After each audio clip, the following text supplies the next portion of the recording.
বিকল্প আর কোনো পথ নাই, হয় আমাদের লড়তে হবে, না হয় আমরা বলবো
এই পর্যায়ে বক্তব্য নিয়ে আসছেন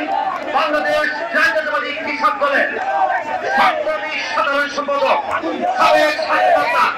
আন্দোলন সংগ্রামের সাহসী সৈনিক শহীদুল ইসলাম বাবুলের বক্তব্য নিয়ে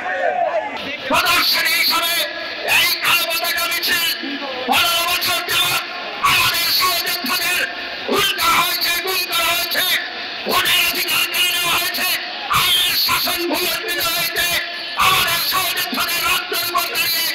আজকে আমরা দাঁড়িয়ে আছি এই কালো পতাকা মিছিল পূর্ববর্তী সমাবেশে জাতীয়তাবাদী স্বেচ্ছাসেবক দল পরিষ্কার